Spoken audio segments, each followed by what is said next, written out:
tout l'honneur,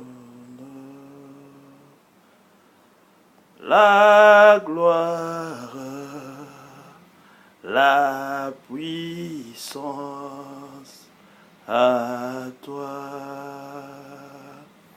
tout l'honneur, la gloire, la puissance à toi. Saint-Père, nous t'adorons, précieux Jésus, le Sauveur, ô Saint-Esprit,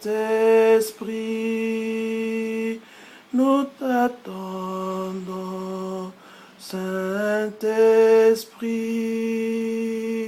nous t'attendons pour un esprit,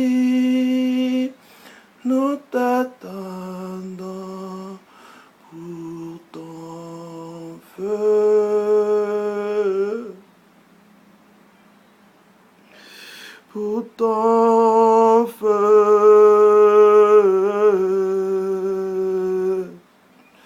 pour ton feu, ton feu, ton feu. All honor, all glory, all power to you. All honor, all glory, all power to you. All honor, all glory, all power to you. Holy Father, we worship you, precious desire. I serve your Holy Spirit, we wait on you, Holy Spirit, we wait on you, Holy Spirit, we wait on you, oh, fire,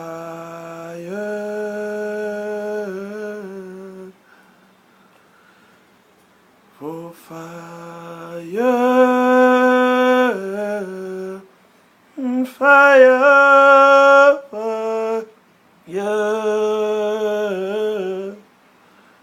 fire, fire, fire.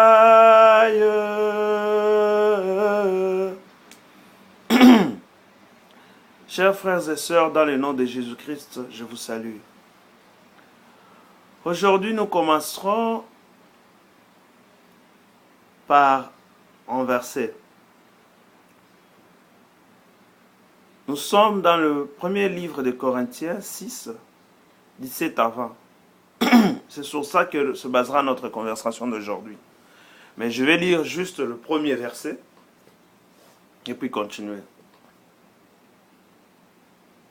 Pour faire l'introduction vraiment à notre message. Mais celui qui s'attache au Seigneur est avec lui un seul esprit. C'est ça que le verset 17 dit. Mais celui qui s'attache au Seigneur est avec lui un seul esprit. Prenons un exemple. Tu es dans une entreprise, tu veux céder tes parts à une nouvelle personne et obtenir le changement de nom de la société. Mais puisque tu ne détiens pas la totalité des parts, disons le 100% des parts, ton ancien partenaire n'est pas d'accord. Qu'est-ce que tu vas faire? Tu vas devoir donc t'arranger pour avoir la totalité des parts de l'entreprise afin de faire aboutir ton projet. N'est-ce pas?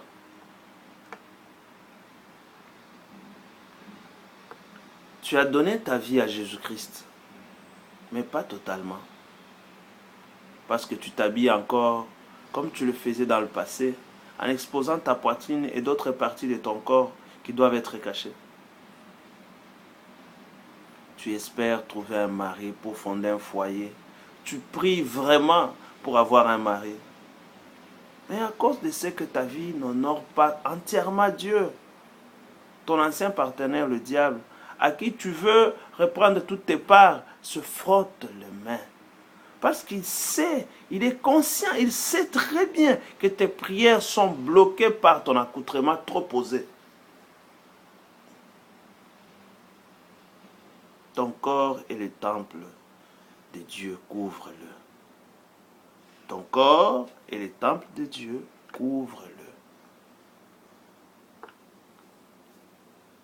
Tu es au travail, un collègue te fatigue, c'est toi qui l'envoies faire ses courses très souvent. Il prend souvent le plaisir à t'humilier. Et toi, tu tombes dans son piège. Tu lui montres qui tu es en répondant avec méchanceté. Tu lui fais comprendre qu'on ne marche pas sur ton pied sans conséquence. Sans oublier de rajouter. Tu as vraiment de la chance. Hein?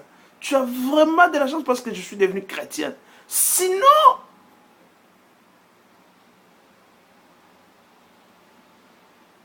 dis-moi mon frère, dis-moi ma soeur, qui te contrôle? Quel esprit te conduit? Parce que dans le fruit de l'esprit cité dans la parole, nous sommes dans Galates 5, 22 à 23, il y a la tempérance, la douceur, la patience, pour ne citer que cela.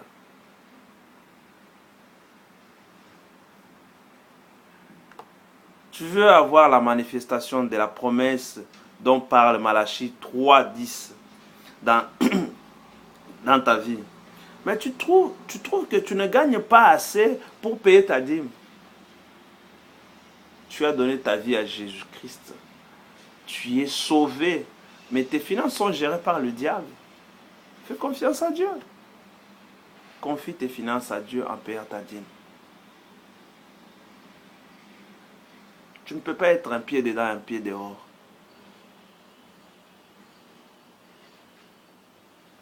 Dans la vie d'un chrétien, il ne doit pas y avoir d'actions ou des faits dont il ignore l'origine.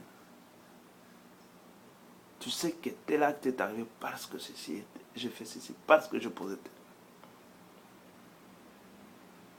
Tu sais que ces pensées de rébellion envers les autorités spirituelles, les guides spirituels que Dieu a mis dans ta vie, ou ces pensées de vengeance, ou encore la rancune ne viennent pas de Dieu. Et pourtant, tu les entretiens. Alors que la parole t'enseigne que tout ce qui est vrai, tout ce qui honore, tout ce qui est juste, tout ce qui est pur, tout ce qui est aimable, tout ce qui mérite l'approbation, ce qui est vertueux et digne de louange, soit l'objet de tes pensées. C'est dans Philippiens 4, 8. Hein? C'est vraiment dans Philippiens 4, 8. Pour se donner totalement à Dieu, il faut nous assurer que tous les aspects de notre caractère, tout notre comportement, de notre vie, sont guidés par l'Esprit de Dieu et pour sa gloire. Il faut se rassurer que tout ce que nous faisons sont guidés par l'Esprit de Dieu et pour la gloire de Dieu. Maintenant, la question est, qui te dirige, mon frère? Quel esprit te guide, ma soeur? Que Dieu vous bénisse.